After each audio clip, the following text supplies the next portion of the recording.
morning, media. Today, an investigation done by The Guardian revealed that the rulebook on Facebook's guidelines when it comes to the topics of sex, terrorism, and violence. So, in this video, I have a few pictures of the guidelines, including examples provided from the Guardian article. So, Facebook has over 1 billion users who have to be monitored to make sure that they are following the guidelines each and every day. Monitoring social media accounts can be tricky with guidelines, and sometimes the lines are blurred, as in when is it impeding on free speech? Is there free speech when it comes to social media, and so on.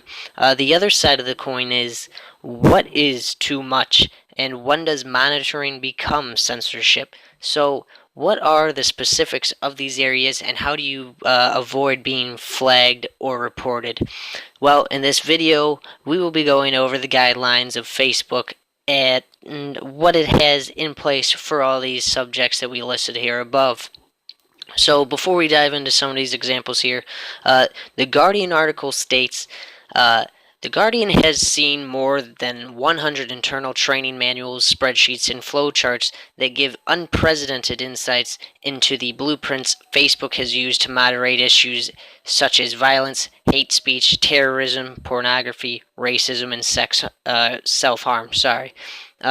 There are even guidelines on matching fixing and cannibalism. So, those are just a few other things that they have guidelines on as well for Facebook.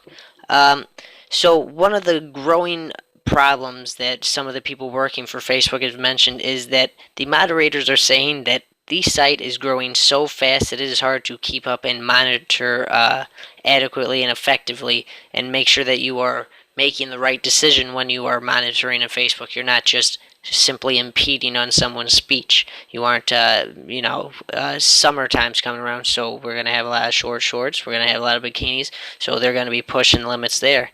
And it's another thing you'll see. Well, it's another thing. So, for the first Facebook policy we'll be going over is the revenge porn. So high level is considered sharing nude or near nude photos of someone publicly or to people they didn't want them to see in order to shame or embarrass them. The abuse standards is 6, attempting to exploit intimate images by any of the following: sharing imagery as revenge porn, image produced in a private setting, and 2, person in image is nude, near nude, or sexually active, and 3, lack of consent confirmed by vengeful context, example, caption, comments, or page title, or independent sources. So that's just a few of the revenge porn policy for Facebook right there. So the next guidelines we'll be going over for Facebook is credible violence, such as calls for action. Right here we have 5 examples, so we'll read through those real fast. Someone shoot Trump. That would be a call for action. So that would be removed from Facebook. Kick a person with red hair. Common, not specific. To snap a bitch's neck, make sure you apply pressure to all the middle of her throat. That not a direct threat. So, okay. Let's beat up fat kids. Not direct. And stab and become fear of the Zionists. Now that last one right there, stab and become the fear of the Zionists, well, let's be honest, that is a direct threat. The next guideline is over credible violence, but aspirational conditional statements. So we'll read through those real fast. So the first example is, little girl needs to keep to herself before daddy breaks her face. The next one is, yes, assholes better pray to God that I keep my mind intact, because if I lose, I will literally kill hundreds of you. And then you have, unless you stop bitching, I'll have to cut your tongue out. Oh, fantastic right there. And the next set of guidelines we'll be going over is in terms of graphic violence and such as animal abuse. So, generally, imagery of animal abuse can be shared on the site. Yes, it can be shared on the site. Some extremely disturbing imagery may be marked as disturbing, which I'm sure you have seen. They have now on videos and even on Instagram. I think they've incorporated it where you have to tap on a picture that is marked as disturbing before they show you anything, so it's just not out there in the open on the news timelines.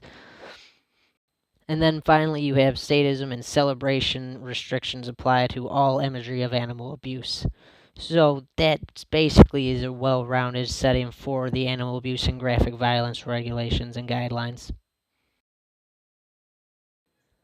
And then finally, we'll be going over the sexual content, such as the Holocaust nudity guidelines for Facebook. So these examples are not violating the guidelines of Facebook, such as posting images of adult nudity in the context of the Holocaust, the context given by extreme emancipation, World War II soldier or concentration camp uniforms, and images taken within the camp. All are not against the Facebook guidelines for historic reasoning. Hey everyone, and that's all for this video. Once again, I am Patrick Vincent, and this is a Burning Media update, so please make sure to subscribe to our YouTube channel. Also, make sure to follow us on SoundCloud for our weekly podcast, as well as making sure to hit that like button and subscribe again. Have a great evening.